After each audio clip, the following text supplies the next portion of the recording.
अखिल भूमंडलीय सर्वशिरोमणि मुनि समाज के संस्थापक आदि मुनीश्वर योगेश्वर सद्गुरुदेव शिव मुनि महाराज की जय। उपस्थित मुनि वृंद, साधु सज्जन वृंद, संत वृंद, साधक वृंद, आध्यात्म ज्ञान के जिज्ञासुओं और प्रेमियों, सभी श्रोता वृंद, आप सबको मेरा कोटिशः नमन, सप्रेम जय जीव। तो आध्यात्मिक चर्चा चल रही है और हम लोग सद्गुरुदेव शिव मुनि महाराज रचित ग्रंथ सत्य सुंदर और स्वतंत्र विचार पर चर्चा कर रहे हैं। अध्याय 13 पर चर्चा हो रही है। सद्गुरुदेव शिव मुनि महाराज शीर्षक दिए हैं संसार का केंद्र और आत्म तत्व। इसी पर विचार हो रहा है ना। कितने सुंदर तरीके से सद्गुरुदेव हम लोगों को सिखला रहे हैं कि संसार का केंद्र और आत्म तत्व है, एक ही है ना। आत्म तत्व ही संसार का केंद्र है। अपनी आत्मा, आपकी अपनी आत्मा, अपना आप ही केंद्र बिंदु है ना। आगे हम लोग पढ़ते हैं। तो कल जो पढ़े थे उसको भी थोड़ा सा पढ़ लेते हैं, अंतिम वाला है ना। तो जिस वक्त आपका चित्त एकाग्र और बुद्धि निष्पक्ष हो जाएगी, उस वक्त निश्चय आप केंद्र में पहुंच जाएंगे, है ना। चित्त को एकाग्र करके ध्यान लगाते रहिए और जब चित्त एकाग्र हो जाएगा और निष्पक्ष हो जाएगा, आप उसी वक्त केंद्र में पहुंच जाएंगे, है ना। तो बुद्धि तो निर्मल होना चाहिए, है ना। तमाम दुनिया की फिलोसफी, सारे संसार के दार्शनिक विचार संसार के सबसे बड़े कारण को या मजहबी भाषा में ईश्वर और खुदा को किसी न किसी दिशा की ओर, ऊपर, पूर्व या पश्चिम की ओर बतलाते हैं। अब ये है सदगुरु की वाणी, है ना। तमाम दुनिया की फिलोसफी, इस विश्व में जितने फिलोसफी हैं, यानी जितने दार्शनिक और ज्ञान, जितना जो कुछ है ना, सारे संसार के दार्शनिक विचार संसार के सबसे बड़े कारण को, संसार के जो सबसे बड़े कारण है या मजहबी भाषा में ईश्वर और खुदा को किसी न किसी दिशा की ओर, ऊपर, पूर्व या पश्चिम की ओर बतलाते हैं। ये तो आपको पता ही है। पर भारतीय योगी और ज्ञानी उस बड़े कर्ता को केंद्र की ओर बतलाते हैं। यही है फर्क, है ना। तमाम दुनिया के फिलोसफी, सारे संसार के दार्शनिक विचार संसार के सबसे बड़े कारण को या मजहबी भाषा में ईश्वर और खुदा को किसी न किसी दिशा की ओर, ऊपर, पूर्व या पश्चिम की ओर बतलाते हैं। पर भारतीय योगी और ज्ञानी उस बड़े कर्ता को केंद्र की ओर बतलाते हैं। केंद्र बाहर किसी दिशा की ओर नहीं है, केंद्र परिधि या सरकमफेरेंस की ओर नहीं है, केंद्र बीचों बीच में है और बीचों बीच वहाँ है जहाँ हमारा सच्चा हम बैठा हुआ है। यही हमारा सच्चा हम या आत्मा सारे संसार का कारण है। इसी आत्मा को यदि आप कहना चाहें तो ईश्वर भी कह सकते हैं। इस आत्मा से अलग कोई ईश्वर किसी तरह से कहीं नहीं है। बहुत बड़ी बात है ना।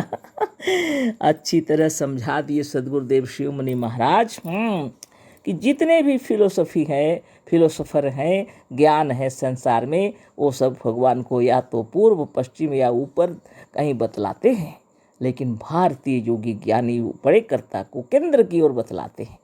और केंद्र परिधि की ओर या सर्कल की ओर नहीं है ना, सरकमफ्रेंस की ओर नहीं है, लिखे हैं गुरुदेव।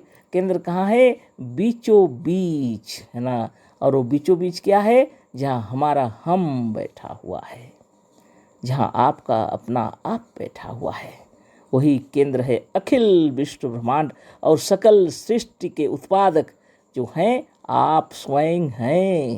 इसी को बतलाए हैं गुरुदेव, है ना। और इसको अच्छी तरह समझ लेना चाहिए। इस आत्मा से अलग कोई ईश्वर किसी तरह से कहीं नहीं है। बहुत बड़ी बात है। संस्कृत में जो लिखा है, यहाँ लिखे हुए हैं, भूमिम सर्वतस्पृत्वात्यतिष्ठ दशांगुलम, है ना।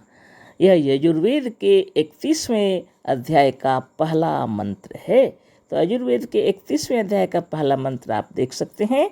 वेद कहता है वह परमात्मा संसार में सब ओर से व्यापक होकर भी वास्तव में दशांगुल को अतिक्रमण करके यानी उल्लंघन करके स्थित है। कुछ टीकाकारों ने दशांगुल से अर्थ दशांगुल जोड़कर प्रार्थना करने से लिया है, पर यह अर्थ नहीं है। मंत्र में तो यह कहा है कि वह इस दशांगुल का अतिक्रमण करके लांघ के स्थित है। इसमें हाथ जोड़ने और प्रार्थना करने की बात नहीं है। यदि प्रार्थना का अर्थ मान भी लिया जाए तो इसका अर्थ यह होगा कि वह प्रार्थना को अतिक्रमण करके स्थित है, अर्थात जहाँ प्रार्थना होती है वहाँ से वह भाग जाता है। दिशाओं का बोध हाथ की अंगुलियों से कराया जाता है, अतः दशांगुल का अर्थ 10 दिशाओं से है। बहुतों ने इसका अर्थ किया है कि वह 10 दिशाओं में है, पर यह अर्थ भी ठीक नहीं है। मंत्र यह नहीं कह रहा है कि वह 10 दिशाओं में है। वह तो साफ कह रहा है कि वह 10 दिशाओं को अतिक्रमण करके स्थित है। यही कठिनता है, इसी को समझना कठिन है। 10 दिशाओं के अलावा 11वीं दिशा कौन है? यदि इस 11वीं दिशा का पता चल जाए तो ईश्वर का भी पता चल जाए, पर किसी टीकाकार ने इस 11वीं दिशा को नहीं बतलाया। हम आपको अभी बतलावेंगे कि यह 11वीं दिशा कौन है, अथवा इसको इस तौर से समझ लीजिए कि वह कौन सा स्थान है जो इस दिशा को अतिक्रमण करके स्थित है। 10 दिशा के अलावे भी कोई दिशा या स्थान हो सकता है, इसे साधारण बुद्धि नहीं जान सकती। धन्य धन्य सद्गुरुदेव शिवनी महाराज की जय। अगर सद्गुरुदेव आए नहीं होते तो हम लोग कभी भी 11वीं दिशा को नहीं जान सकते और न इन वेद मंत्रों का अर्थ समझ सकते। कितने लोग इसका अर्थ किया आप तो अभी सुन लिए, है ना। फिर उनको हम लोग चर्चा करके याद कर लेते हैं। तो लिखे हैं भूमि सर्वतस्पृत्वात्यतिष्ठ दशांगुलम। यह यजुर्वेद के 31वें अध्याय का पहला मंत्र है। वेद कहता है वह परमात्मा संसार में सब ओर से व्यापक होकर भी वास्तव में दशांगुल को अतिक्रमण करके यानी उल्लंघन करके स्थित है। ये देखिए वेद के मंत्र बतला रहे हैं, पर टीकाकार लोग समझ नहीं सके। जो सद्गुरुदेव ज्ञान दिए हैं आप ध्यान पूर्वक उसको सुनिए और विचार कीजिए खुद भी, है ना। इसमें जो लिखा हुआ है कि दशांगुल को अतिक्रमण करके यानी उल्लंघन करके स्थित है, लेकिन टीकाकार लोग क्या कहते हैं ना, दशांगुल से अर्थ कुछ लोग सोचते हैं कि हाथ जोड़कर प्रार्थना करने के लिए, पर यह अर्थ नहीं है लिखते हैं गुरुदेव।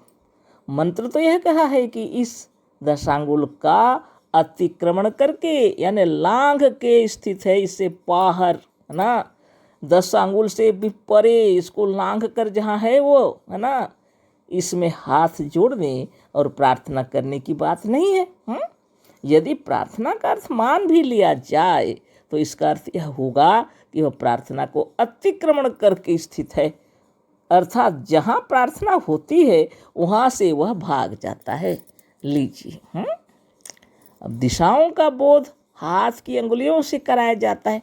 हम लोग हाथ दिखा के कहते हैं पूर्व पश्चिम उत्तर दक्षिण कोने कोने सब ऊपर नीचे सब बता सकते हैं हाथ दिखाकर। गुरुदेव कह रहे हैं, है ना, बहुत बड़ी बात है। अतः दशांगुल का अर्थ 10 दिशाओं से है। 10 दिशाओं को जो हम हाथों से इंगित करके बताते हैं, अंगुलियों से दिखा के कहते हैं, दशांगुल का मतलब है यह 10 दिशाओं से है। बहुतों ने इसका अर्थ किया है कि वह 10 दिशाओं में है। तो कुछ लोगों ने इसका अर्थ किया, बहुतों ने किया कि वह 10 दिशाओं में है वह ईश्वर। पर यह अर्थ भी ठीक नहीं है, यह अर्थ भी ठीक नहीं है। गुरुदेव कह रहे हैं मंत्र यह नहीं कह रहा है कि वह 10 दिशाओं में है। मंत्र यह नहीं कह रहा है कि वह 10 दिशाओं में है। बहुत बड़ी बात, वह तो साफ कह रहा है कि वह 10 दिशाओं को अतिक्रमण करके स्थित है। यही कठिनता है, इसी को समझना कठिन है। 10 दिशा के अलावा 11वीं दिशा कौन है? यदि इस 11वीं दिशा का पता चल जाए तो ईश्वर का भी पता चल जाए, है ना। तो इन 10 दिशाओं में ईश्वर कहीं भी नहीं रहते, उसको अतिक्रमण करके रहते हैं, है ना। हाथ जोड़ने में वो अलग गलत बात बता दिए, है ना। और कहीं 10 दिशाओं में भी नहीं है, इसका अतिक्रमण करके है, माने वह 11वीं दिशा में रहते हैं और उसका अगर पता लग जाए तो ईश्वर का भी पता लग जाए, है ना।